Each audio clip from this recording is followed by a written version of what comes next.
Well, it gives me great pleasure today to welcome to Microsoft Research Subutai and Jeff Hawkins. And Subutai Ahmed and Jeff Hawkins have been very gracious to come down all the way and make a very precise visit here. And I think if I start introducing them, we will be here for a long time and going through all their accomplishments. But I will just touch upon the main points, starting with Jeff. And Jeff has had a lifelong interest in neuroscience. He created Numenta and is focused on neurocortical theory. I think you all probably know that he invented the Palm Pilot, which is just incredibly cool. And ever since that time, he has been focusing on neuroscience and doing great things here. In 2002, he founded the Redwood Neuroscience Institute, where he served as director for 3 years.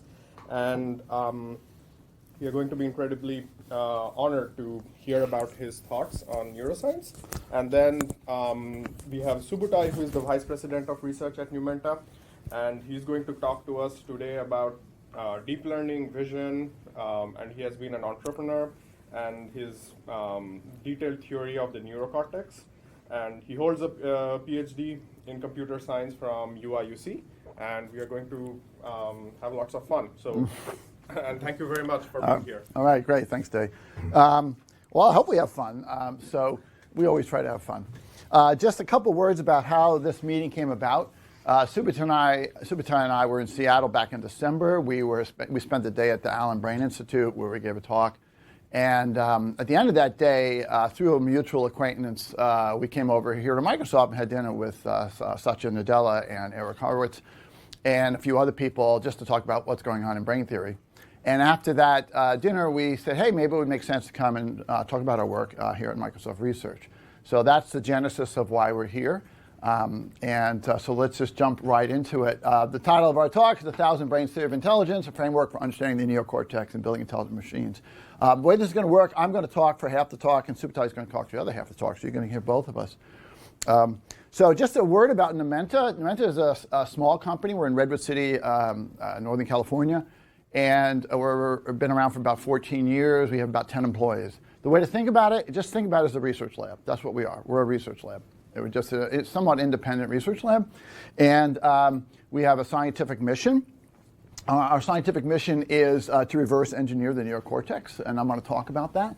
Our goal there is a biologically accurate theories. This is a biological research mission. This is not to look for inspiration about how the brain works. We're not interested in theories inspired by the brain. We really want to understand how the neurons in the brain work. We test our theories via empirical data and simulation. We don't do experimental work ourselves, but we do that with collaboration with others and published data. And everything we do is open and published. So everything I'm going to present here today has been published in peer-reviewed journals. A few exceptions that haven't been published yet. But we don't hold anything back, and there's no secrets of what we do. We have a second mission, which is really second in both in priority, and that is the following: is that to take what we've learned from neocortical theory and apply it to AI.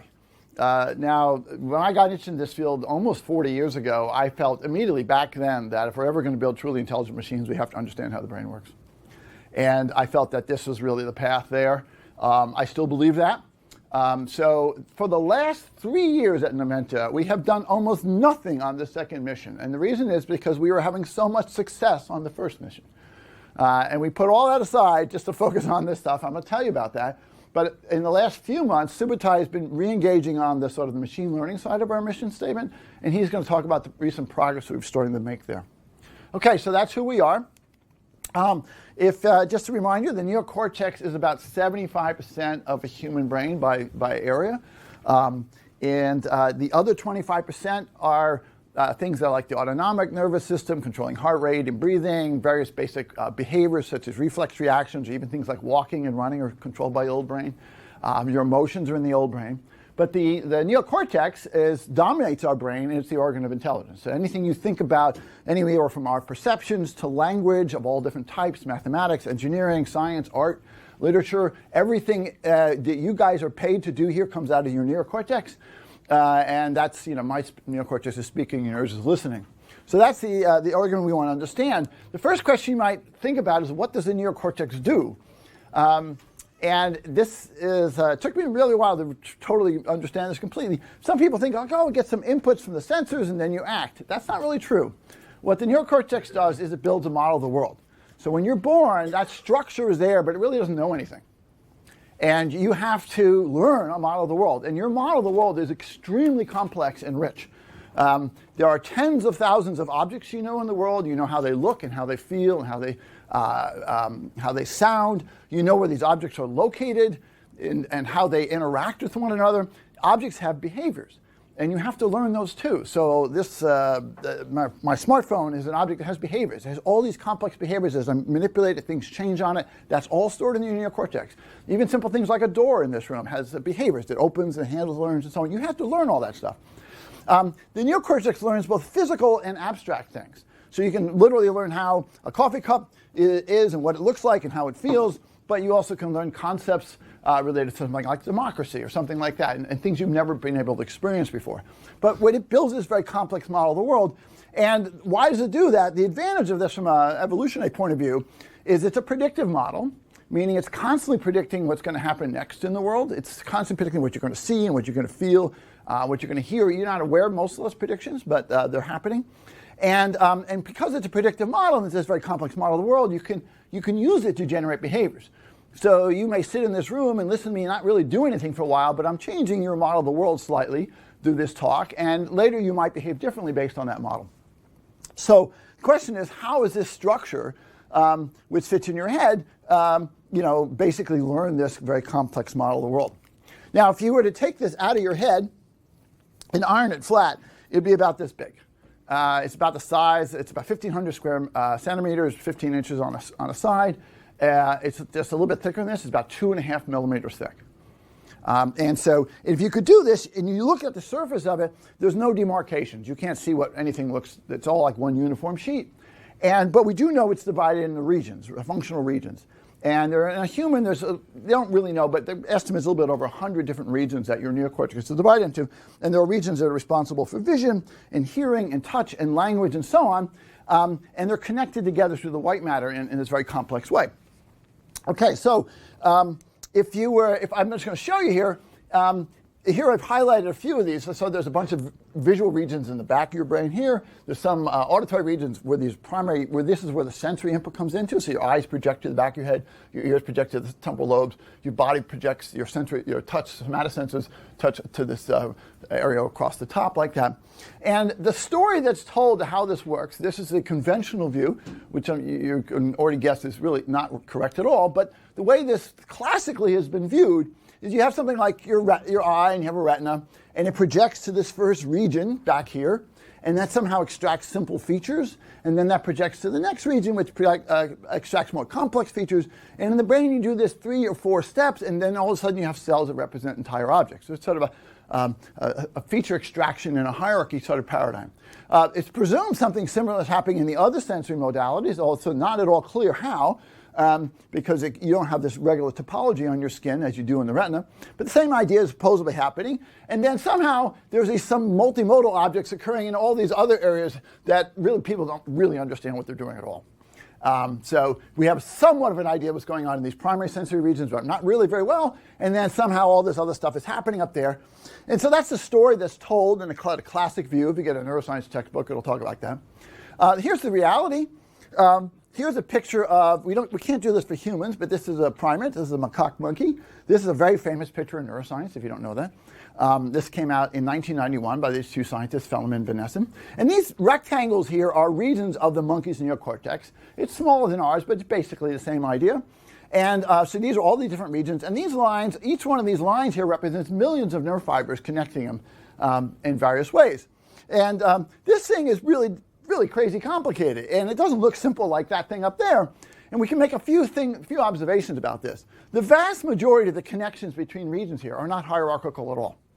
They go all over the place. So 40% of all possible connections between regions exist, and many regions get input from 10 or more other regions. And since this diagram was made 30 years ago, was it 30 years ago? Oh, not quite, but we now know there's even far more connections that they missed that are going across from all different places. So in this diagram, you have the touch sensors on the left and the vision regions on the right. and they're sort of presented as a hierarchy, but it's not really like that at all. This is what our brains are like this, but even more complicated. So somehow this is the organ of intelligence, and we want to understand all this, which seems quite daunting. So the next thing we can do is look at the detailed circuitry in the neocortex. This is within the 2.5 millimeter thickness of the neocortex, and see what the circuitry looks like in there. And this has been studied for well over 120 years now.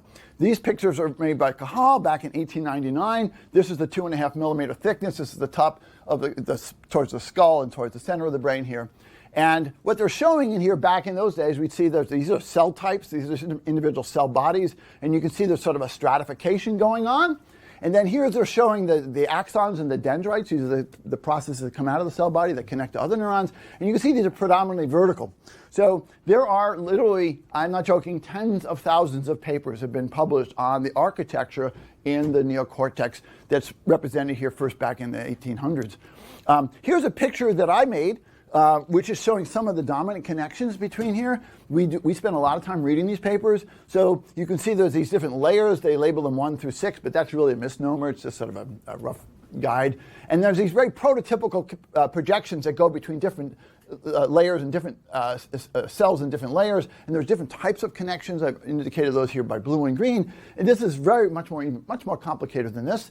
But this is sort of a prototypical circuitry, and we can make a few general observations about this. One observation, there are dozens of different types of neurons, and by different types, I mean they have different sort of response properties, different connectivity properties, maybe different sort of gene expressions, and so on. They're roughly organized into layers. Most of the connections in the neocortex are across the layers, so input comes into layer 4, and then it goes up and down and back and forth like this. And there's very limited connections horizontally. There's a few layers that project long distances. But most of the information comes up and down, and then it spreads on a few layers of long distances. One of the surprising things is that all regions in the neocortex, and people didn't know this until 20 years ago or so, have a motor output.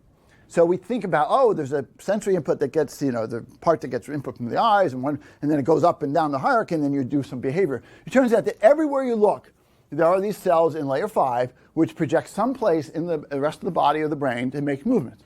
So even in the primary visual cortex, the first part that gets input from the retina has cells that project back to an old part of the brain that moves the eyes.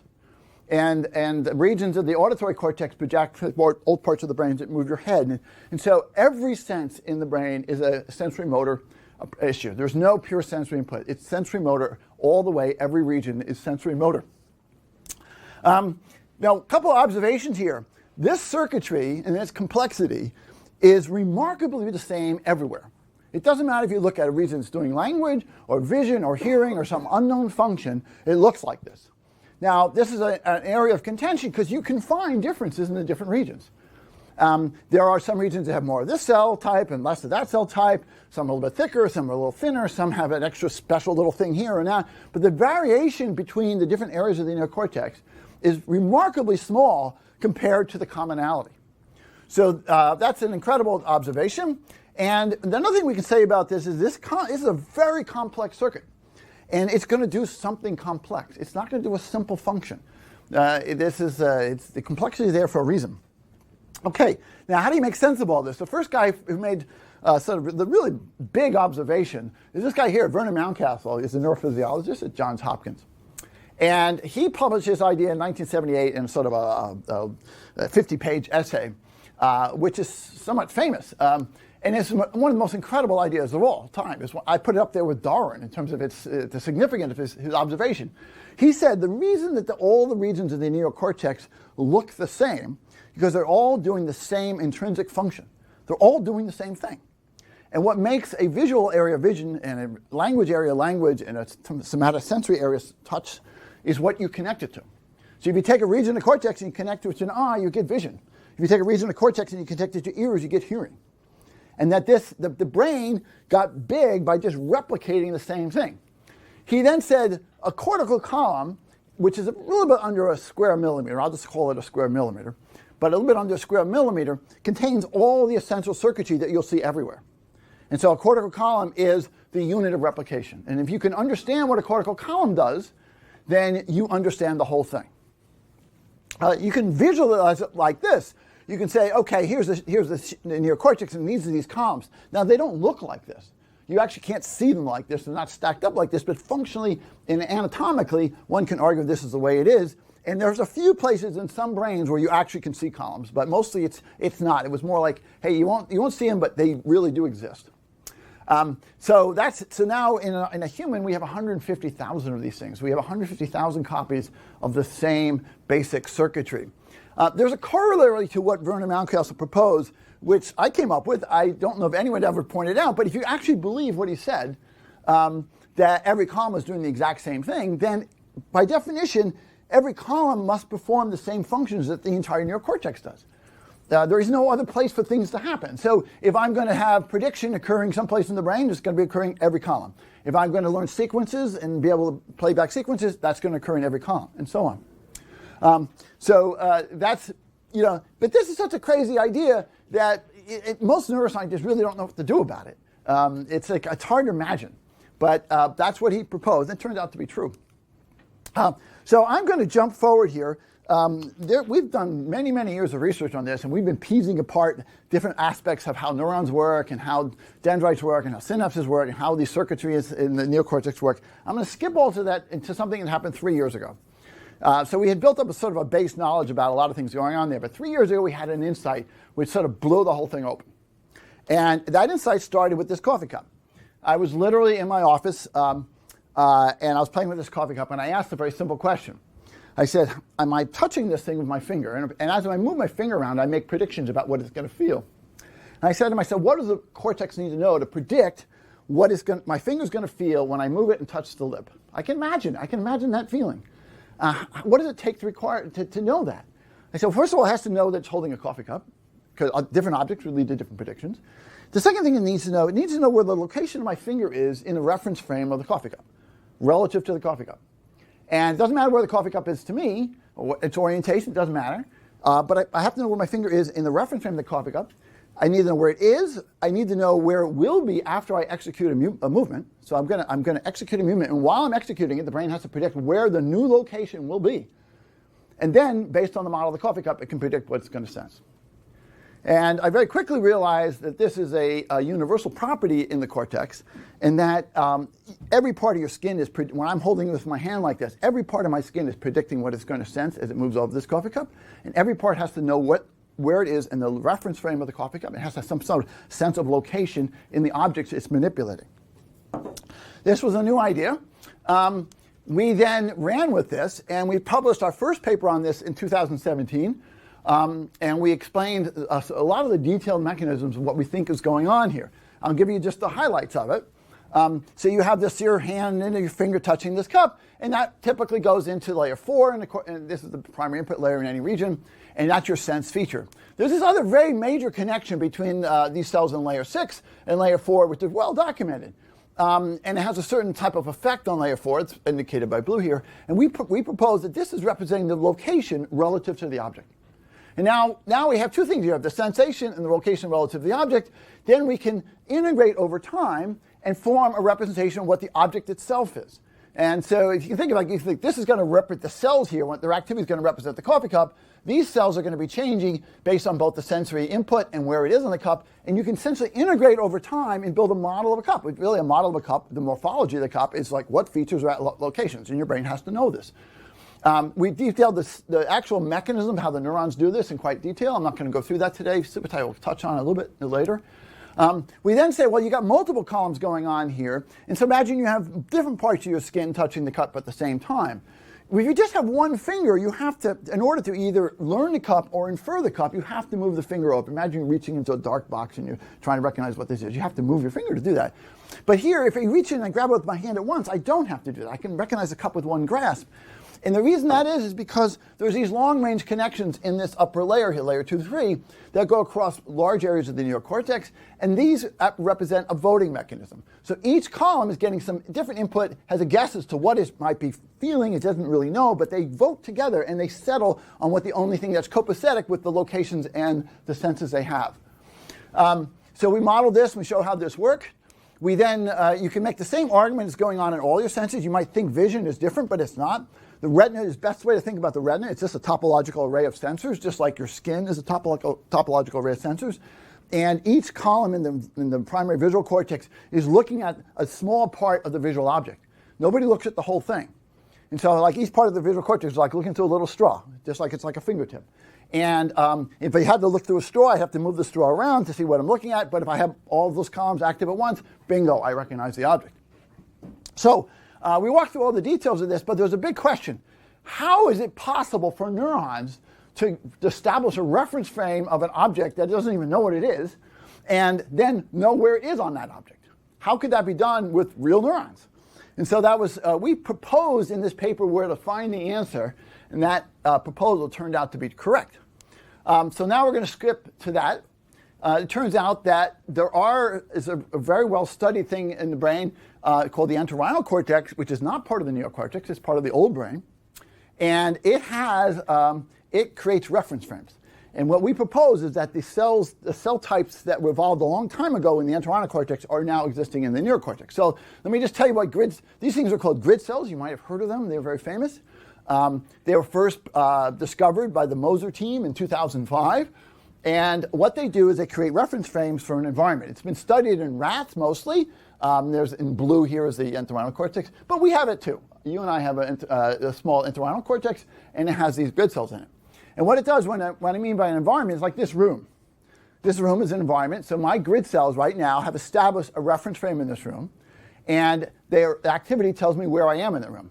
Even if I close my eyes and I walk over here, I have a sense that I'm in a different location in the room. I know I've moved. I know the old spot was over there. I know I'm a little bit closer to this wall, further from that wall. And so even without any sensory input, there's an internal sort of system for tracking where you are in this room, and that's what's happening. So they create this reference frame. They represent the location of the body in the room or the environment. And this is useful for building maps of rooms, like where are the things in the room? And for navigation, like how far am I from that door? And how many steps would I have to take to get there? The grid cells provide a metric space for doing this. And this evolved in the old part of the brain for navigation, which was one of the first things the animals had to do when they started moving around the world, to navigate. Our hypothesis was that grid cells also exist in the neocortex in every column. And now they're creating reference frames for objects that you interact with in the world, both physical and abstract objects. And they represent the location of that column, that cortical column's input in that reference frame. And they're needed for learning the structure of objects in the world and for navigating our limbs in different parts of our bodies relative to those objects. So we have now detailed different parts of this in a series of papers. This is a visual picture of the same thing I just told you. So here's on the left side the entorhinal cortex. These are two rooms a rat might be in. These letters represent locations in the room. So when the rat's in this location, these cells have one activity, we'll call it A. When they're in this section, a different activity called B, and a different section here. And it doesn't matter how I got to C. I can go from A to B to C or direct from A to C. Whenever the rat's in that position or you're in that position, that activity occurs. The same thing is going over here, but now just going back to the fingertip, you have objects like my coffee cup or a pen, and there is basically a reference frame of points around this thing, and I've just labeled some of them here. And as you move your finger or relative to these objects, those cells are changing, and they're representing the location where that sensory input is relative to those objects. The way grid cells work is really cool, it's fascinating, but it's not easy to describe in a very short talk. So in a longer talk, I could tell you all about it, but just trust me, there's a really cool way. It's not like Cartesian coordinates. There is no 0 point here. It's a self-referential reference frame, and neurons do this, and nature figured out how to do it. It's really cool. Okay, so we then we went back and said, okay, so we didn't know how these cells were representing location. Then we said, we do know now. They are grid cells. Grid cells come in these modules, so I call them grid cell modules. So in every cortical column, there are grid cell modules. And then last year we published a paper which describes very in detail how these modules work related to here. There's an interaction back and forth. So how do they figure out where you are at the same time they're touching? And so we worked out the detailed mechanisms for this. Okay, I'm now going to jump forward to today. And this is, and today, most of this has been published, but not all of it. We're going to do that this year. I'm just going to tell you sort of the complexity of what we think is going on in a cortical column. Yes? I had a question about what you said just before. So if I just give you a cup, Yeah. But you put the finger, your eyes will be closed. Yeah. You won't know exactly where your finger lands on Yeah. the cup. You'll still be able to reconstruct the cup. Yes. Right, by moving Yes. it around it. So that suggests that you need to maintain hypothesis about the initial location. Yes. Not just a single Yes. location. But Yes. So like in simultaneous localization Yes. mapping techniques. Yes. That kind of stuff. So how does the brain... Supervisor is going to talk about this. The question for those who can't hear, maybe people online, is how does the brain keep track of multiple hypotheses? I'm going to rephrase it. How does the brain keep track of multiple hypotheses? Because it doesn't know where it is yet, but it might have some idea where it is. It could say, given what I sensed, I can be in these sets of things, in these sets of places, right? One of the discoveries we made a number of years ago, and Supervisor is going to talk about this, so I'll just give you a clue about it. All the activations in the brain are sparse, meaning most of the time very few cells are active, and most cells are inactive. And the way the brain represents uncertainty is it forms unions of patterns. It activates multiple patterns simultaneously at the same time. And because they're sparse, it doesn't get confused. Surprisingly, it's not obvious, you might read right up front, but the brain can actually activate multiple guesses at the same time in the same set of cells. And what you see in the neural tissue, when there's uncertainty, you have a lot higher activity rates, and when you're certain, it gets very, very sparse. And so basically, there isn't like a buffer someplace. It's not a classic probability distribution. It's literally a union of hypotheses that are happening at the same time. And the mechanisms we showed here show how that union gets resolved. That's an important part, because we think this way the brain represents information is really critical, and Supervisor is going to talk about that. Okay, so I hope I answered that sufficient for now. Let me just I'm not going to even explain all that. I'm just going to jump through it. What we now believe is going on in every column, we believe there's actually two reference frames. There's these two sets of cells in 6A and 6B, and so it's able to represent sort of two spaces at once. What the column learns, it learns, first of all, when it's observing something, it learns the dimensionality of the object. There's no assumption about, is this a one-dimensional, a two-dimensional, a three-dimensional, or n-dimensional object. It can learn the dimensionality of the object. In that dimensionality, it can learn the morphology of the object. What features exist at what points in that space. It can learn the changes in morphology. We detailed in this paper last year how this could go about. But like literally, here's a laptop, and when the lid goes down and up, I have to learn that. It's a change in morphology of this. So this thing has to be able to learn those things. It's like the behaviors of objects. It's able to learn both compositional and recursive structures. So here's an example of a compositional object. I have this coffee cup, and there's a logo on it. The logo was learned before I had a coffee cup and I had a logo. Now I've learned a new object with the coffee cup and the logo. I don't want to have to relearn the logo. I want to be able to assign the logo to the coffee cup. And so that's a compositional object. And it also can learn recursive structures in the sense I could have a logo with a coffee cup, and the coffee cup could have a logo on it, and so on. And recursive structures are essential for language, with other things. So this system also has a motor output, so it generates motor behaviors, and it can apply to any kind of object, a physical object or an abstract object. If you were a cortical column, you do not know what your inputs represent.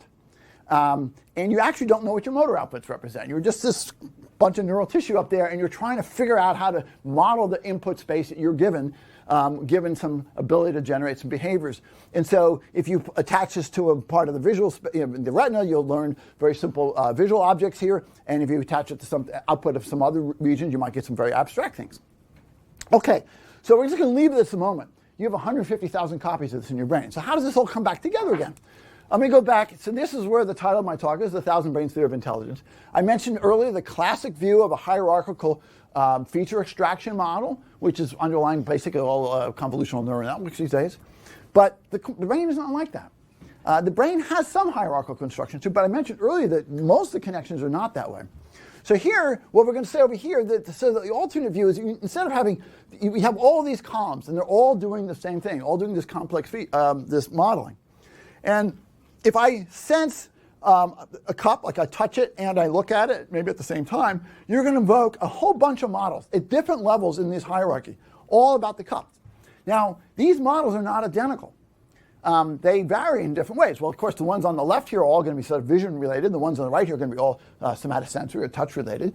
But here they're going to be on different parts of your retinal space. Different parts of your, so there'll be some models on this part of the retina built in this part of the retina. They're even in any of these modalities, these are like different parts of your skin. There's even here you might have some models built on color primarily, others more different types of black and white. Here you might have some models that have more impact of temperature, which would tell you the material surface. Others may not. It doesn't really matter. You have this array of columns all modeling the same object. And then these long-range connections, which I'm just hinting at here, basically allow all these models to vote. Even at the lowest levels, even at the primary visual region, the primary somatosensory region, we find these connections going across, which make no sense in a hierarchical model. But they make sense here. Everybody's trying to guess what's going on. And so this allows you to resolve ambiguity, allows you to do inference much faster without movement. And it's why you have a singular percept of the world. You may have thousands of models of the object being observed at the same time, but what you're perceiving is this sort of crystallization across this upper layer, which says, yeah, we're all agreeing now this is a coffee cup. And lots of different people are contributing to this right in the moment, but it doesn't matter. And these different models can come in and out based on obscuring of data and so on. It doesn't really matter. We all know it's a coffee cup. So that's that's what we call this the 1,000 brain series of intelligence. My last slide here is the following. And then I'm going to turn over to super time. So the question is, will these principles be essential for the future of AI? We care. It doesn't matter how brains work. There's a lot of success going on in AI right now, and most of these things, some of them, but most of these things I just talked about are not prior to that. Well, as I said earlier, I believe some of these will be. And if we think about where AI is going and what we want it to be and how crude our systems are today compared to what they could be. So I'll just hear some things I think are absolutely essential in the medium and the long term, so not the very short term right now. If we really want to get to the future of AI, you're going to have systems that are sensory motor. They're sensory motor learning and inference. You cannot learn the structure of the world without moving. You can learn only very impoverished models of the world. And so we learn mostly by moving through the world. I can't learn what this building is unless I move through the world. You talked about the SLAM thing earlier. So in my mind, AI and robotics are not separable. They're not really separate problems. They're really the same problem. These models are going to be based on object-centric reference frames. That's very clear to me now. Do it have to do the way grid cells work? Maybe, maybe not. I don't know, but it's going to be worked on object-centric reference frames. The way grid cells do it is pretty cool, so that might be the right way of going about it. And then there are going to be many small models with voting. This has a lot of advantages doing this way. Robustness is one, but it gives you this. It's hard to imagine you can really build a true, complete AI system that didn't work this way. In the short term, or in the near term, there's some things we can do. And this is my clue into Subutai's talk. He's going to talk about these things right now. I mentioned earlier these sparse representations. That's how the way brain works, and that leads to a strong robustness in the representational model in brains. And in the neuron model that we use, I didn't talk about that. Subutai will talk about that. We model neurons quite differently than the point neurons that are used in artificial neural networks. The real neurons don't work like that. And we're going to talk about this, but there's some of these properties of real neurons are essential for continuous and online learning, and Subutai is going to talk about that. So, not that you were going to applaud, but if you were, you can hold it.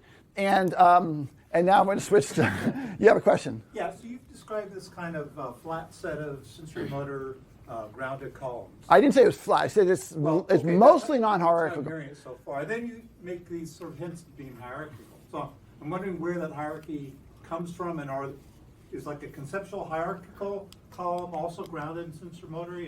All right, so you got the idea that every column is doing the same thing, right? In reality, if you look at the visual regions in the neocortex, the first three visual regions, V1, V2, and V4, all receive direct input from the retina. It's not just going into V1. It's projecting multiple levels up, but not to all levels. So one of the things that's going on there is that these different regions here actually are going to be modeling objects at different spatial sizes on the retina. So if I had the smallest possible thing I could see, like the smallest print that I could read, I'm telling you that's being recognized in V1. Most people would be very surprised to hear that. Now, in addition to that projecting over multiple regions, there's convergence from V1 to V2 and from V2 to V4. So there's both hierarchy and non-hierarchy going on at the same time. We don't have a detailed model of how the hierarchical composition works yet. So fine, but that's the reality of what it looks like. So it's not completely flat. It's definitely not flat, but it's definitely a lot flatter than most people think. And very, very few people would think that even in these primary regions of somatosensory cortex, that real object recognition is going on. I'll give you a couple data points you might find interesting. In a mouse, and mice can see pretty interesting. They can do a lot of interesting manipulation and so on. Mice really have only V1. They have almost no V2. Almost all the vision occurs in the primary visual region.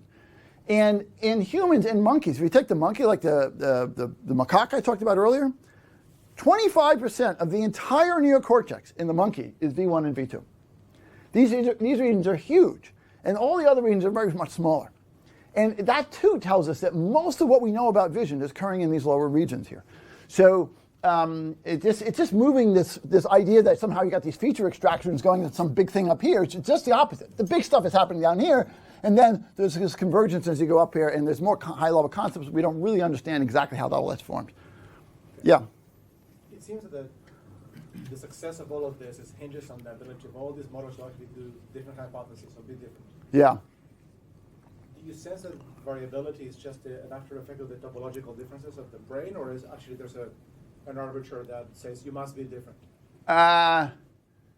Make sure I understand the question. Are you saying that those differences, or is that genetic, or is it learned? Or are those differences managed through a higher level of process? No. Or they're just a consequence of the brain being in cells? Let me try to answer that question. First of all, the basic theory says the differences are really primarily just where they are and what they're getting input from.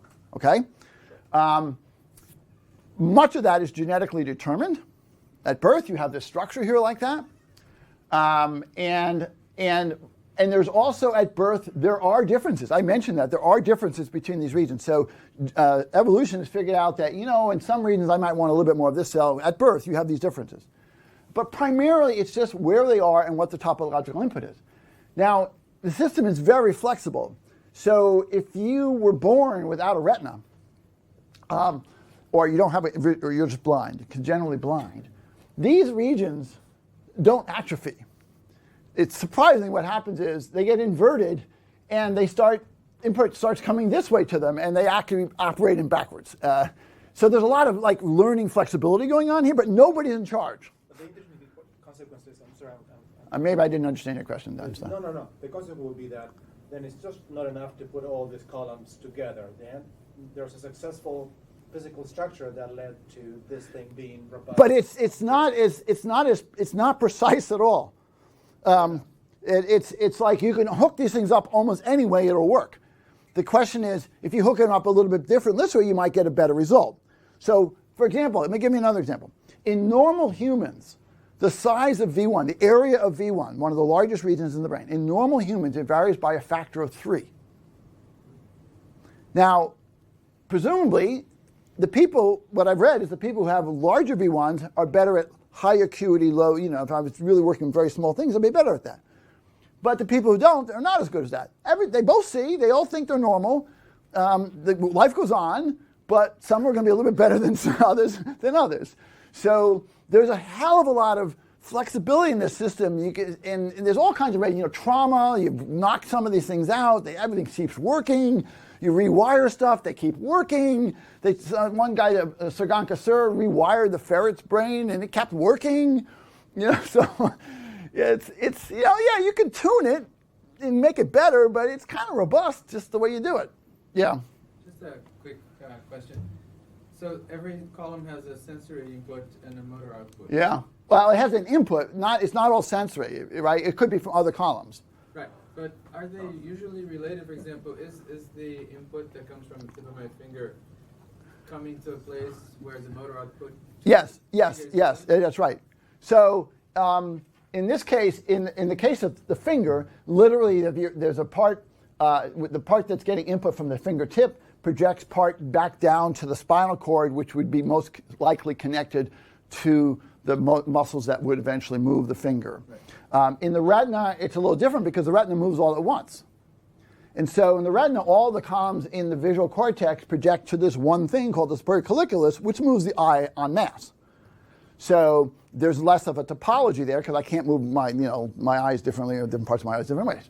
So, but that's certainly true with the somatosensory system. There's a topological arrangement to that. Yes, over there. This is only have to talk to, I'm to remind you. And I'm gonna take this one last question, then we'll let Subutai go. Are the individual columns really topologically separated, or is it just a convenience that we isolate like? It's mostly a convenience. Remember this picture here? I said this is not what it really looks like. You don't see this. But there's a lot of evidence that if you were to move a probe across the cortex, even though you don't see these columns, there's a lot of evidence that there is a sort of a physiological break. Not a physical break, you can't see a dividing line, but there is a physiological break between what this section here represents and what this section here represents. And so that's been documented. And there's a few places like in the rodent's somatosensory cortex, they have their whiskers are a very special organ. It's an active sensing organ. It's almost like our fingers and so on. Rats and mice move their whiskers in an active way. And in the barrel cortex, they call it, in the rodent, you actually literally do see columns. There's one column per whisker. It's a direct evidence that this is what's going on. That the whisker's like a fingertip, and the rat has an array of whiskers, and it's got an array of columns, and those you can see. But mostly, it's a physiological change going across the surface of the cortex. So it's real. It's not just one continuous thing, but you don't see it physically, mostly. What about topologically? Like, are there, connections between the neighboring things? In the cortex, I'm going to end with this, maybe we can talk about it later. In the cortex, there's really only two sets of layers of cells that project across columns broadly. And I mentioned that those are both voting layers. Remember I said there's two reference frames? They're both voting. So there's one of the cell types in layer 5 is long-range projections, and one of the cell types in layer 2-3 is a long-range connections. And those guys are all voting and trying to, because local columns will typically be sensing the same thing. So within some area here, these guys are all sensing the same thing. So this propagation of like, hey, what are we all seeing, happens in some broader area. And so you see those connections spread over this. But as I said, most of the circuitry is within a column. Okay, I'm going to end it right there, and Subutai is going to pick up. And we're here all day, so if people want to talk about this longer, you can do it. Oh, no, you're going to switch presentations here. Well, as Jeff said, we've been really focused on the neuroscience for a long time. And recently we've started re-engaging on here. And my talk is going to be a little bit different. I'm going to focus on a couple of aspects of what we're doing in here. And the basic idea here is, how can we take what we've learned from the neuroscience and from the neocortex and apply them to practical systems in a way that we can improve some of the shortcomings and maybe improve some of the current techniques. So my talk's going to focus on a couple of different fundamental areas. So Jeff didn't touch on these directly, but a lot of these underlie the theories that we're working on. So the first area is robustness, which is a pretty key area. And as we discussed, the brain is remarkably robust and resilient to noise from the outside, internal faults, and all sorts of things. And what we think is that the way that the brain represents information using sparse patterns of activity is pretty critical in achieving this robustness. So I'm going to talk about exactly how we think about that. And then what we've done very recently is incorporated sparsity into deep learning networks in a way that mimics what we think is going on in the brain. And I'll show you some of the results from that. The next two are more focused on the learning aspects, and going to be talking about continuous learning and unsupervised learning. And these are big research areas in machine learning as well as in neuroscience. And it turns out that these two are actually handled in a very similar way in the brain. And it's really the same mechanisms and operations that lead to both. And so this is actually really one topic, not two. And what we think is going on here, in order to really explain that, I'm going to dive into a little bit more detail about how biological neurons work and how they operate on their inputs and how they learn. And we do have, although we haven't implemented this in the context of deep learning networks, we do have some results on real-world data sets. I'll show you how this concept applies there as well. Okay, so let's dive into sparsity and robustness. So this is a picture of a pyramidal neuron. This is the most common type of neuron in your neocortex. Pyramidal neurons have thousands of synapses, anywhere from 3,000, actually some places up to 30,000 synapses. And what's remarkable is that what's shown here is the dendritic tree where all the inputs are coming into the neuron. And in a single neuron, the dendritic tree is chopped up into tiny little segments. And within each segment, as few as 8 to 20 synapses can recognize a pattern. And this is remarkable if you consider that thousands of neurons are sending input into it, and this activity is extremely noisy. How can you possibly recognize patterns robustly using such a tiny fraction of the available connections? So this is something that was puzzling us for a while, and we think we understand some of the combinatorics and math behind this now. So I'll explain that here. So here's kind of an abstract view of that, and I'm going to consider binary sparse vector matching. So here's a kind of a stylized dendrite, and here's a set of n inputs that are feeding into this dendrite. Now you can represent the connections on the dendrite as a sparse binary vector with n components in it, and a 1 here will correspond to an actual connection with a neuron here. And these connections are learned over time. And then you can also represent the input as a sparse binary vector with n dimensions to it, with a 1 being an active unit there. Okay. What we care about here is when are there matches? And what are the errors that can happen when you have matching? So if you look at the dot product between these two, it counts the overlap between them. And if the overlap is greater than some threshold, we say it's recognized the pattern. And we can sort of investigate that simple operation in this context and see what it looks like. So here's a picture of the space of possible vectors.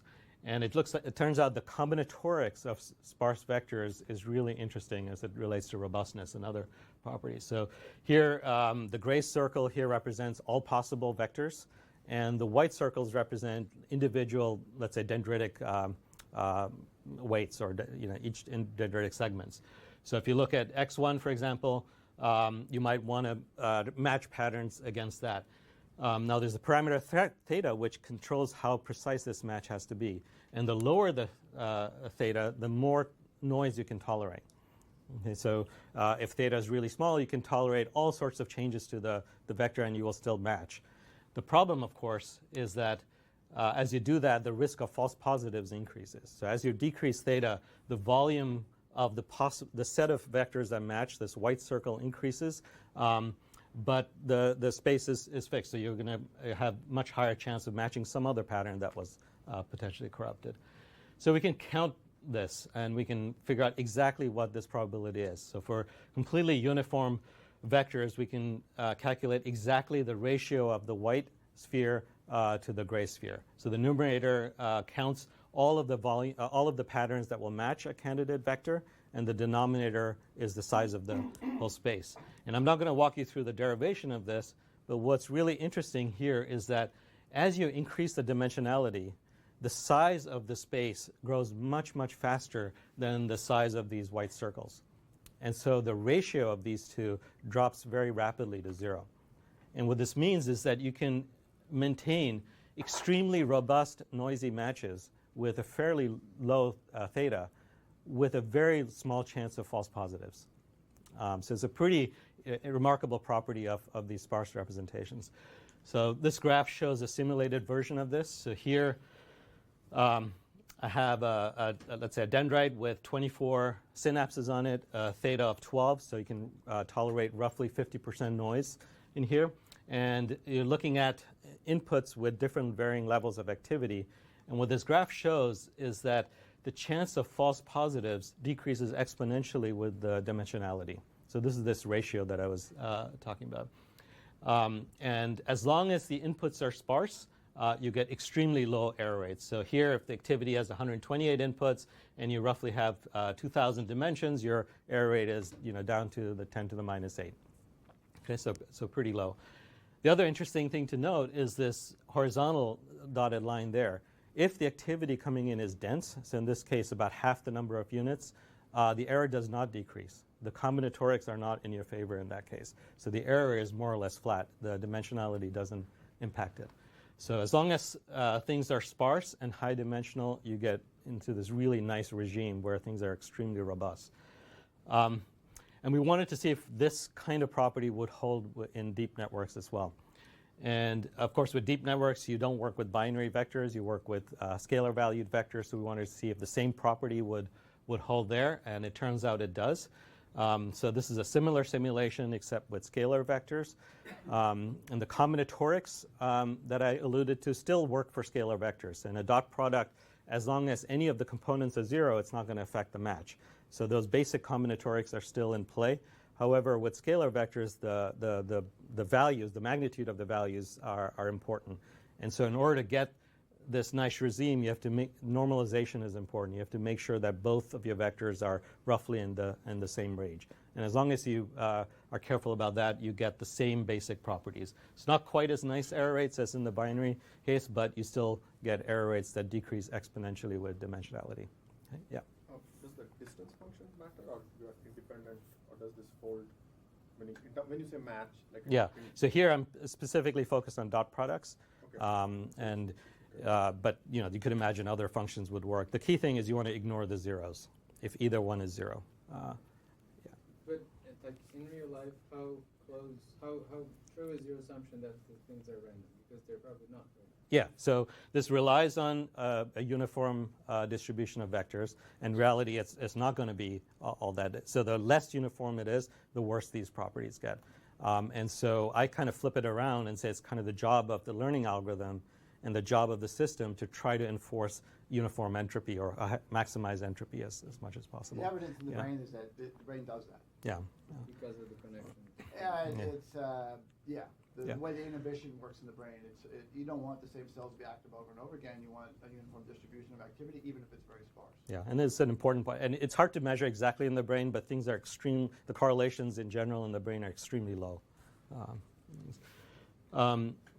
Okay, so how can we put this into deep learning systems? So what I've done is created a differentiable sparse layer. So on the left, I'm showing a vanilla hidden layer in a neural network. So you have some input from the layer below. You have a linear weighted sum of those inputs followed by a ReLU or some other nonlinearity. And the sparse layer that I've created is very similar to that. The main differences are as follows. So first of all, the weight matrix, instead of being dense, is sparse. So most of the weights are actually 0, and they're maintained as 0 throughout. So it's as if those connections just didn't exist. The second thing is the ReLU is replaced by a k-winners layer. And what this does is just maintain the outputs of the top k units, and the rest are set to 0. So with ReLU, you just maintain anything above 0. Here, we're maintaining only the top k units. And you can treat the gradient exactly as you do with ReLU. It's 1 for the ones that are winning and 0 for everything else. The one problem with that is very easy in this formulation to get a few units that win out and stay strong. And so then you don't get this kind of uniform distribution that you want. So what we've included is this a boosting term that favors units with low activation frequency. So there's some target level of activity that's determined by the sparsity of your layer. And if some units are below that average, if their average activation is below that, you boost their chance of winning in the sorting. Okay, but the output is not affected by the boosting term. It's just which ones are chosen as the winners. Okay, and this again helps maximize the overall entropy of this, and we've shown this in some past papers. So it's a very simple construction. You have sparse weights and sparse activations. You can also create convolutional layers that are using the same mechanism. In the results I show you, I did not use sparse weights for the convolutions because the filter sizes are pretty small. But in principle, you could do the exact same thing there. Okay. So we've tried this on 2 different data sets, on MNIST and on Google Speech Commands. So I'll show those results here. So here I'm showing 1 and 2 layer dense networks and 1 and 2 layer sparse networks, the basic test scores. For MNIST, state-of-the-art test set accuracy, if you don't use data augmentation, is between 98.3 and 99.4. So both of them are in that range. The dense networks are a little bit better, as you can see. But what's really interesting is when you start testing with noisy data sets. And this plot shows accuracy as you increase the level of noise in the input. You can see that the sparse networks do dramatically better than the dense networks here. And here's some examples of noisy versions of MNIST images and the dense and sparse results. So here's images with 10% noise, and they're still about the same. Here you have 30% noise in the inputs, and you can see that the sparseness still does really well, and the dense one doesn't. And here is with 50% noise.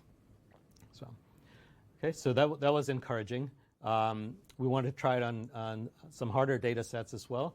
So I looked at the Google speech commands data set. So this is something that Google released a couple of years ago. There's 65,000 utterances of one-word phrases.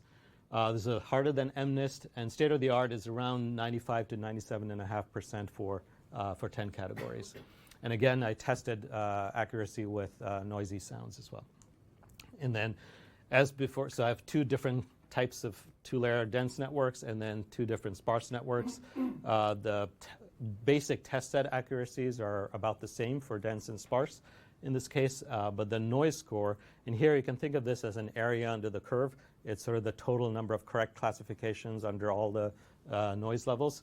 You can see again that the sparse networks do significantly better than the dense networks, as we kind of expected from the math. It's interesting that this super sparse network is actually one where only 10% of the weights are non-zero in the upper layers, and it's remarkable that it actually even gets reasonable test scores here. Yeah. So this is really fascinating because in some neural architectures, automatic architecture search methods we have been exploring here at MSR, we are finding that if you include sparsity as part of the search itself, so that you do L1 rigorization inside your search procedure, you can come up with much more efficient models. But we have that sparsity at the level of connections. Like for example, take DenseNet, where everything is connected to everything. Yeah. But you induce sparsity, you find you don't even need 2% of the connections and it makes for a much more efficient network. Right? Yeah. So all the connections make the tensors exponentially bigger. Yeah. And so would you have any comments on what happened, at the connections level, at least empirically, we are finding that. But added with, because you have these interesting layers which are sparse within themselves. Exactly, yeah. So in order to really get the properties, both vectors have to be sparse. So the weight vectors as well as the input vectors have to be sparse to really get the robustness properties. And I don't know if you were looking at robustness, you may have been just looking at test set accuracy. There it's either one will work, but if really to get the noise robustness properties, you need to have both of them. Both need to be sparse. So dense with sparse connections is not as good. Yeah. Okay. Yeah, and the 2% number is also interesting. That's sort of roughly the level of sparsity you see in a lot of areas of the brain, actually. So that's another interesting factor. But yeah, so it's remarkable how much. Yeah, go ahead. Have you looked at adding noise within the layers? Yeah, so dropout, for example. So I tried training with dropout. It hurts the sparse networks. So another way to say it is you don't need to use dropout. In the dense networks, it sometimes helps. You have to really tune the dropout rate, but in no case is it anywhere close to the sparse thing. So dropout as a regularizer is known to help a little bit, and sometimes help with test set accuracy. But in terms of it's if you use sparse networks, you just don't need to worry about dropout. Yeah. Okay, I'm going to switch to the second topic here, which is unsupervised and continuous learning. And here I'm going to dive back into the neuroscience briefly. So here's our favorite neuron again, the pyramidal neuron. It's got about 3,000 to 10,000 synapses, as I mentioned. And these neurons have a very complicated kind of dendritic morphology here, and they have different kind of functional properties in the different areas. So in this green area near the center of the cell, the soma, is where most of the feed-forward inputs go. And this acts like your typical neuron that you're used to. It's a weighted sum plus a nonlinearity. These inputs tend to drive the cell, and it's sort of the classic point neuron. But the amazing thing is this is actually only 10% of the synapses on the cell. And 90% of the synapses are in these other distal areas, these blue areas. And as I mentioned earlier, in these areas, as few as 8 to 20 clustered synapses can detect a pattern. And they generate what's known as a dendritic spike, an NMDA spike. And this spike travels to the center of the cell, but it does not cause the cell to fire. So you get this event, this recognition event, that seems to have no impact on the cell in terms of firing rate. But if you look inside the cell, it turns out it does actually prime the cell to fire more strongly in the future. And these neurons can detect hundreds of these independent sparse patterns all throughout the dendritic tree. And they're all completely independent. And so for a long time, it was really puzzling. What's the point of all these synapses if it doesn't have any direct impact like this? And so what we think is going on is that these dendritic areas are playing different functions. So you have the feed-forward pattern. This defines the basic pattern that the cell is recognizing. And what's going on here is that the synapses in these lower distal areas are detecting sparse local patterns of activity of nearby neurons. And these are acting as contextual predictions. So when some of these patterns are detected, it's going to then prime the cell to be firing more strongly in the future. Okay? And then the synapses up on the top are getting top-down inputs, mostly from regions above. And these are also detecting sparse patterns, and they invoke top-down expectations. So this is a different type, slightly different kind of prediction, but it's also a type of prediction. So what's going on is that you have this neuron that's trying to predict its own activity in lots of different contexts. Okay? And then if you look at the learning rules that in here that people have discovered, there's really 3 very basic learning rules outside of this green area. And the basic things here are if a cell becomes active, if it fires for some reason, if there was a prediction, so in the past, because of the green input. if it fires because of the green input, if there happened to be a prediction in the past, so some dendritic segment caused a prediction here, we're going to reinforce that segment. So we're going to reinforce only the synapses in that segment and not in the rest of the cell. If there was no prediction, but the cell still fires, we're going to start growing connections to some random segment on the cell. Okay? And these connections will subsample from the input that's coming in. It's going to be a sparse sampling. If, however, the cell was not active, if there was a prediction, that means it was an incorrect prediction, and we're going to slightly weaken the segment that caused that prediction. Okay? So 3 very simple learning rules. And here, just to point out, learning consists of growing new connections, and each learning event is like creating a subsample consisting of a very sparse vector. Each neuron can be associated with hundreds of these sparse contextual patterns. And essentially, each neuron is constantly trying to make predictions and learn from its mistakes. And notice that there's no supervision here. There's no batch notion here. These learning rules are constantly occurring. So everything is continuously learning. And it turns out that because these vectors are sparse, and remember, if you're in the right regime, they're going to be really far apart in the space and not interfere with one another. So as long as these vectors are really sparse, there's no interference, and you can keep learning things without corrupting previous values or other learned things. So this is another benefit of these highly sparse representations. So this is a very simple kind of learning scenario here. So it turns out you can build a network of these neurons we've done, and you can get a very powerful predictive learning algorithm. And I'm not going to walk you through the details of the algorithm, but essentially you have groups of cells. Each cell is associating some past activity as context for its current activity, just one time step in the past. It learns continuously, and it turns out it generally does not forget any of the past patterns because of the sparse representations.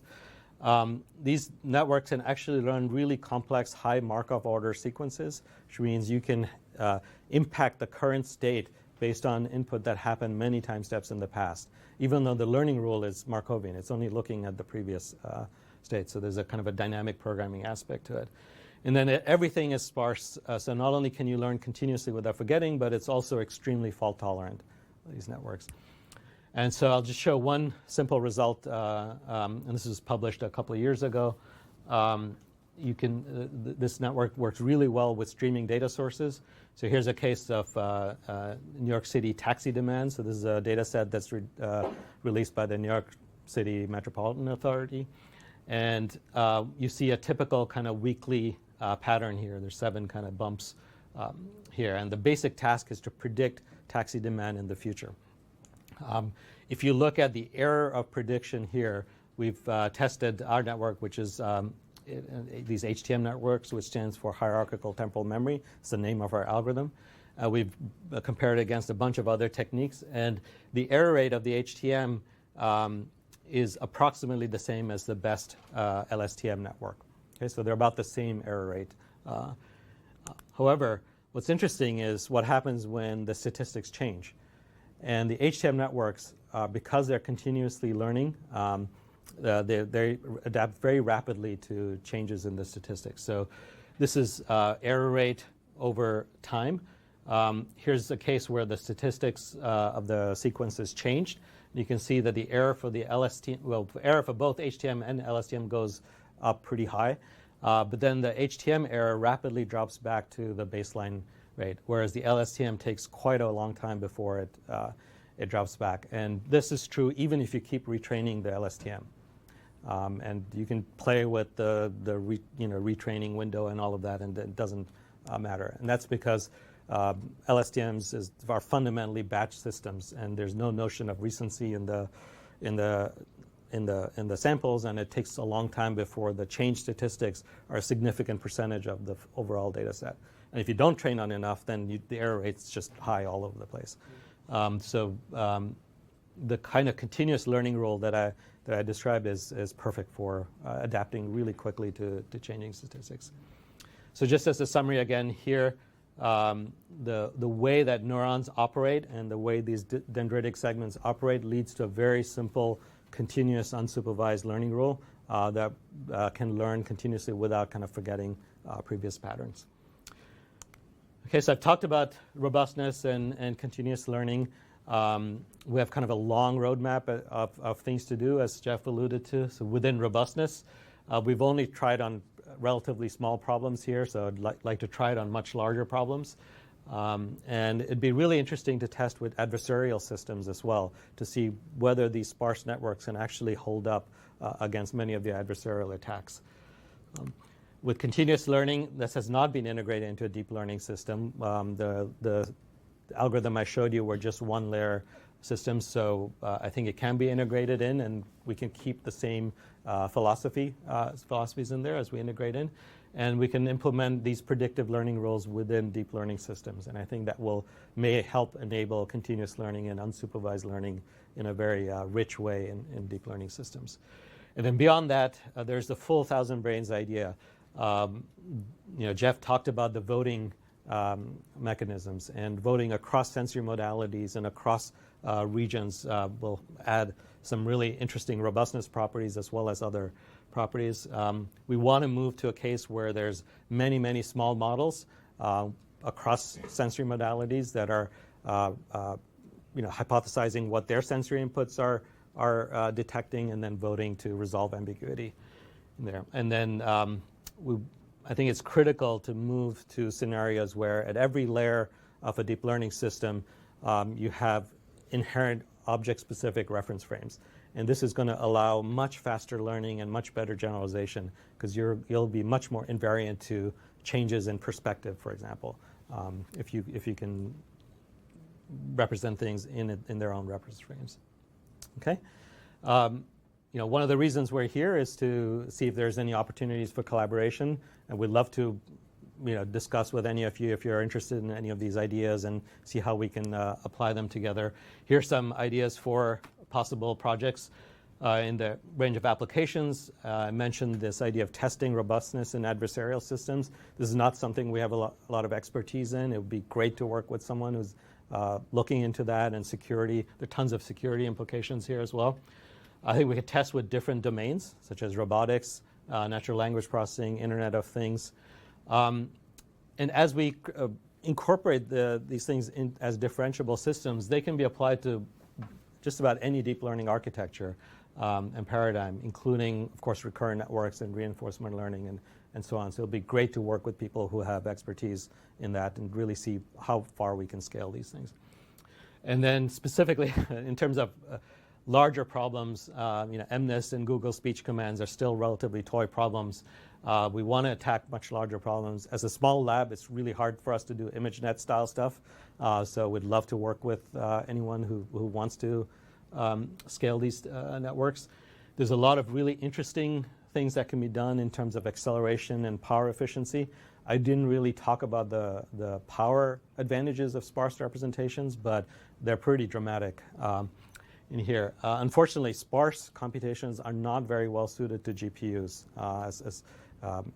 and they're really well suited to FPGAs and other computations. So I think accelerating these things are going to be quite challenging and interesting. Okay, so hopefully some of you guys are interested in these things and come talk to us. And then there's a picture of our research team and our contact info here. So thank you.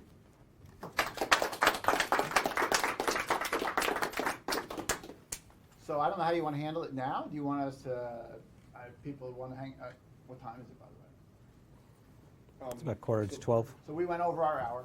No, it's only 11:46. So Okay, we're here, so if there's some questions people want to now. just hang out and answer questions, great. There's actually one remote question. Sure. So this is at Jeff. Learning also happens when we see and watch images and movies about the world on a screen. Why doesn't that confuse the coupled sensor motor system? Is it understood how the brain is switching between the physical world and these projections? So I think the question, if I understand it correctly, is when we look at a flat screen, even with maybe just one eye, so we don't even have stereoscopic vision at all, how is it that we build this depth model of the world and so on? That's a great question. We have some clues as the answer to that it looks as this, I talked about those grid cells as representing location. It looks like they are also, not only are they driven by your internal motor commands, but they can be driven by sensory clues such as flow. And so the way I've used this example a lot, like imagine you're watching someone play a first-person shooting game. I never play these games. So, but you're going through this maze and you're running around. You're following this thing, and you know where that player is, and you know where they are in the map. And so all that's happening, the whole grid cell thing and all those location things are happening, even though there isn't this depth thing. So it doesn't require that you have some three-dimensional camera. It doesn't require stereoptic vision. And what it requires is that there are sensory clues such as flow. And you look in the neocortex, these things are highly represented in the cortex. So various types of vector flow fields that are occurring are driving the system, even though there isn't a three-dimensional sensor. It's an interesting question. Why I'm looking out at you right now, why do you appear there and not on my retina? Right? My perception of you are there, even though you're actually on my retina, right? So it's the same problem, really, in some sense. How does I know you're there and not here? And it's because of these sensory clues that are really extracted early on from. If you look at all the sensory streams, both tactile and vision, they have this sense of motion and flow built into them. So you have tactile senses which detect movement, and the visual in your retina as well. So I think that's a general answer to that question, but maybe not really super detailed answer. But people who watched the first went to the cinema like in the early 20th century and late 19th century.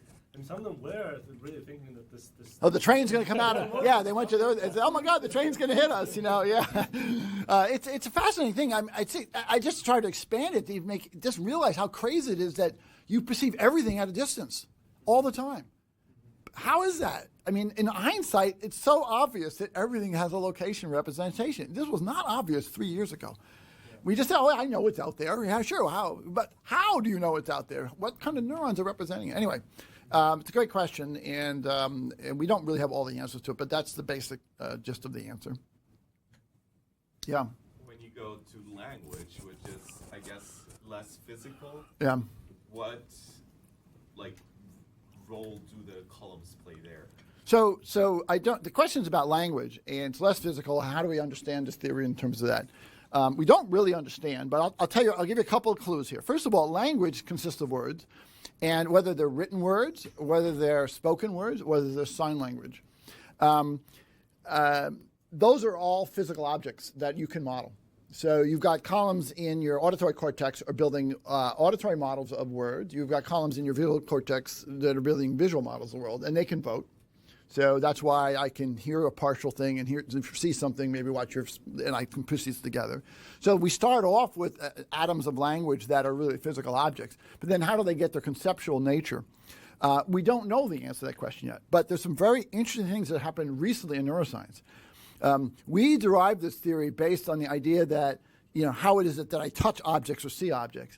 There's a whole other set of researchers who's just come on in the last couple of years where they're studying humans using fMRI. And they've shown that even when you're thinking about conceptual objects in your head, you're imagining various things, that there's evidence that there are grid cells underlying it. So they've discovered this using very clever imaging techniques where you can sit in an fMRI machine. I had this slide that came up, or I could show it to you about birds. So no one really understands this yet, but the evidence is very, very clear that this is what's going on. So how do you map conceptual objects like words into this location space? We don't really know yet. I mentioned the issues of recursion, which is a big part of what language is, if you read about Chomsky and so on. So all these things are triangulating, saying that is what's going on. We just don't understand it yet completely, but we do know it's going to be based on location frames. It's going to be based on recursion of location frames. We have all this evidence which is triangulating on that, and that's just a fascinating thing to think about. But and of course, the circuitry of the brain that is responsible for language looks identical to the visual area. Yeah. So it has to be the same Yeah. basic function. So to me, this feels more in the to me, the big hurdle we overcame was just understanding how this reference frame concept applies throughout everything. And now it's more turning the crank and going down these different pieces and explaining how it is that we do all these different components and how do we put together a broader theory of like concepts and language and abstract concepts. We don't really know yet, but it's all in front of us. All the pieces are there. So you just have to just think about them correctly. That's my thinking. So is there any part of HTM that talks about different brain regions and why that structure exists? When you say different brain regions outside of the neocortex or like the different old parts of within the cortex, it's certainly, we don't explicitly state that, but it's essentially, I kind of alluded to it earlier. A column has some input, and it's going to model that input. It's going to model build a sensory model of that input. That input can't be very large. It has to be fairly small. It can't have a very, very super high dimensional input to that thing. So what you see is the topology in the brain is that, some part of the retina projects to a single column, another part projects to a single column, and so on. So if you could build a visual system with one column, and it would be like looking through a straw, and that would be a complete visual system, and it would learn by moving the straw around, and it would be like moving this little window around and looking at stuff, and that would work. It's pretty straightforward just to expand that to have a whole bunch of those working at the same time. And so I don't think we haven't modeled that per se. Our focus has been on really what does the column do? And with the belief that once you understand what the column does, the rest of it becomes pretty easy.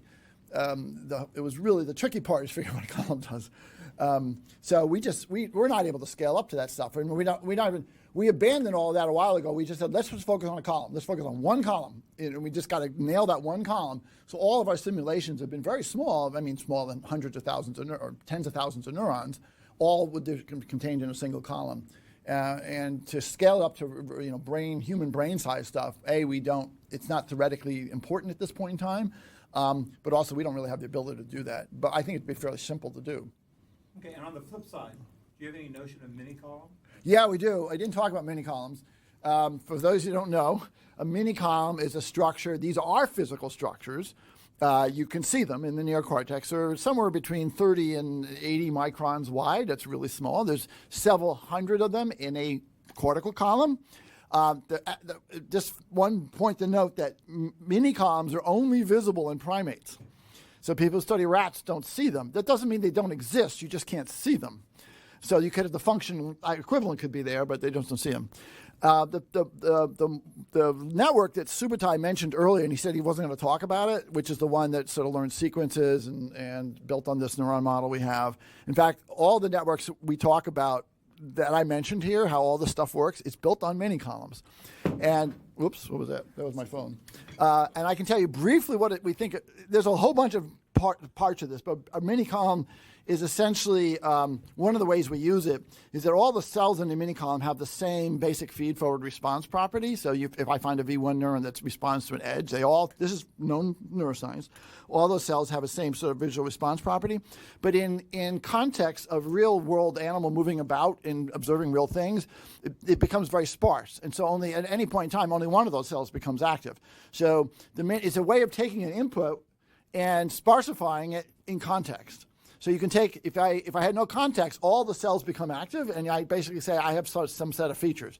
In context, you say I have a unique representation of that input. It's the same input, but it's a very, very unique representation. All this is in the 2016 paper, all detailed in gory detail about how this works. And we're right in the moment, I'm expanding the concept of mini columns because I actually think, and I'm not certain of this yet, I talked about these grid cell modules. I'm working on the idea that the grid cell modules may actually be one per mini column. They're very small.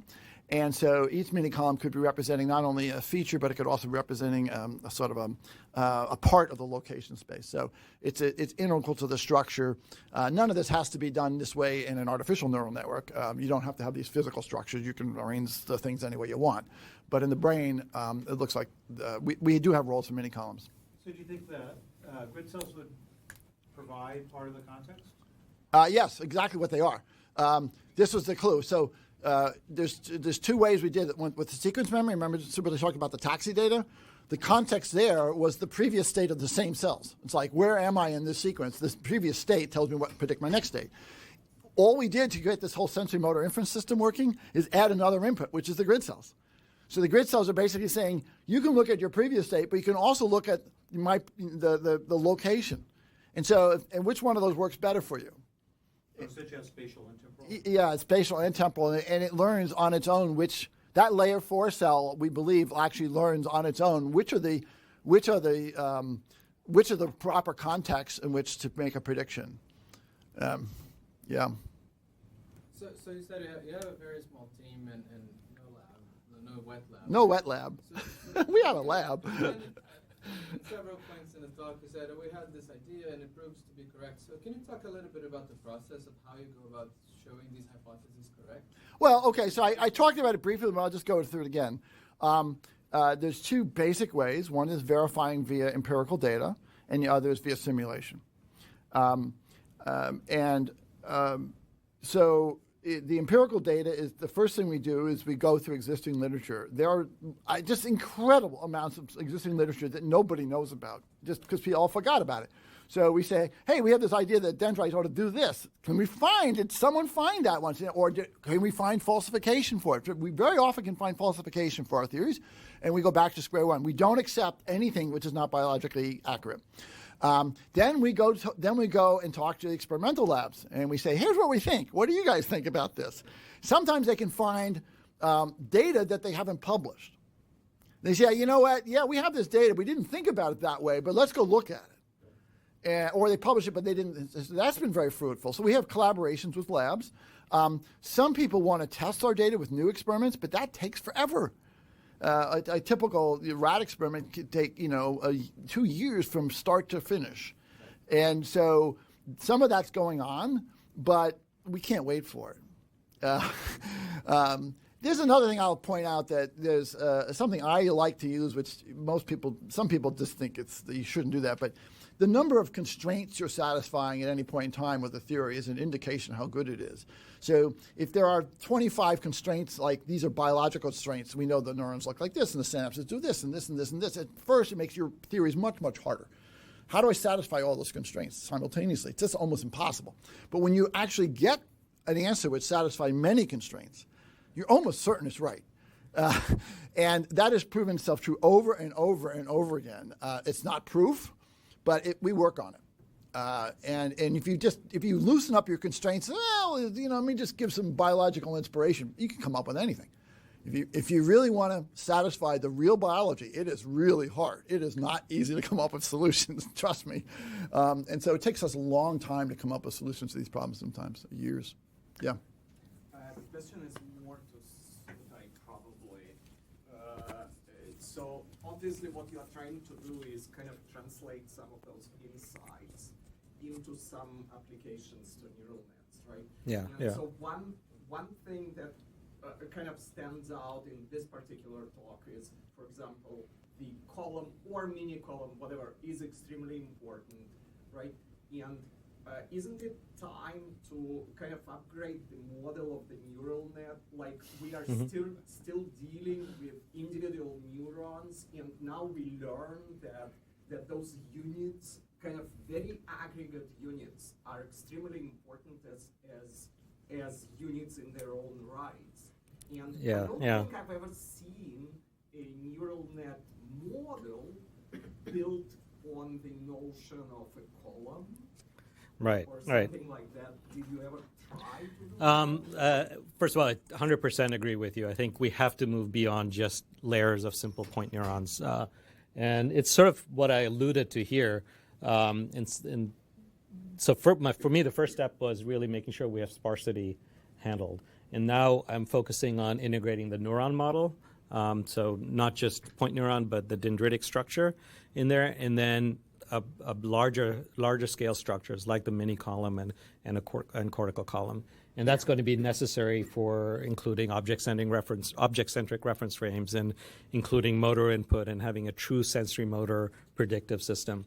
And I think this is going to really pay a huge dividends down the road. I mean, we think this is the future of AI. So let's be really clear. We think the architecture we talked about here is going to, if you go out 20 years from now, this is what people are going to be building. How do you get there? How do you move people in that direction? And these are complex problems, things to implement. So we're thinking through that process. So how do we get there? How do we start? One step at a time. It's interesting to think about what Jeff Hinton did recently with his capsules. He had this intuition that some sort of location and relative location stuff had to be important. But he doesn't have the sort of the deep neuroscience knowledge that we have, and so we have a much richer idea of what's going on there than he does. But it's the same basic intuition that we need to go into a different sort of representational framework, and that incorporates much more sophistication in a column, if you will. Right now, the traditional artificial neural networks are really very simple. It's almost like one neuron per column, this type of thing. And that's why you have to have 100 levels of them, and they're kind of limited and they have all these problems. Yeah, maybe I'll point out, convolutional neural networks were originally inspired by the biology a little bit. And so they have, you have your filters, feature detectors, followed by a pooling step.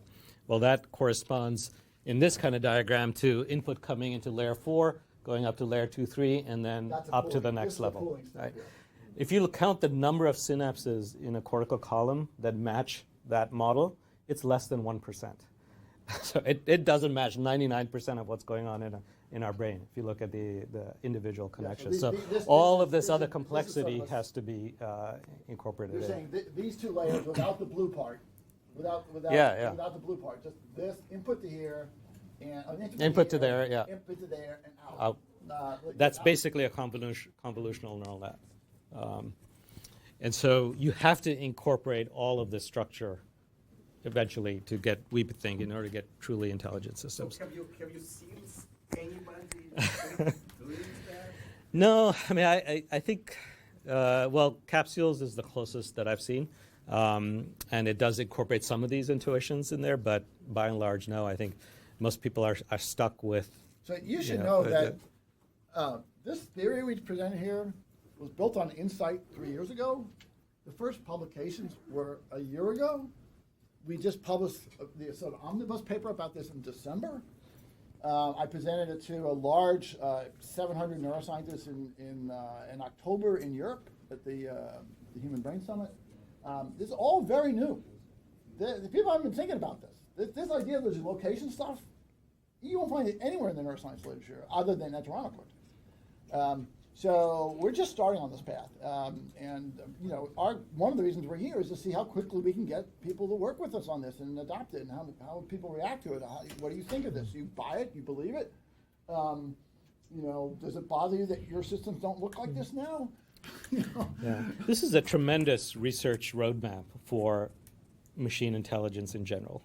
In here, there's so many rich ideas in here, and we know this is how the brain works now. We have strong confidence in that, and we can point to, you know, which of these structures, you know, the exact benefits is going to have down the road for practical systems. So things do have to move this way, I think. Is that under this paper you mentioned one of those at the top? It's the 2018 one.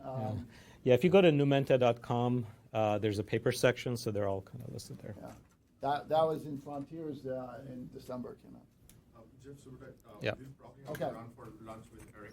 Okay. Because Eric will have to leave Okay. soon. Yeah, So so we it's- want to- unfortunately, we'll have to cut this a little bit. You got our emails addresses there? So please free to reach out and interact with them. Yeah, yeah.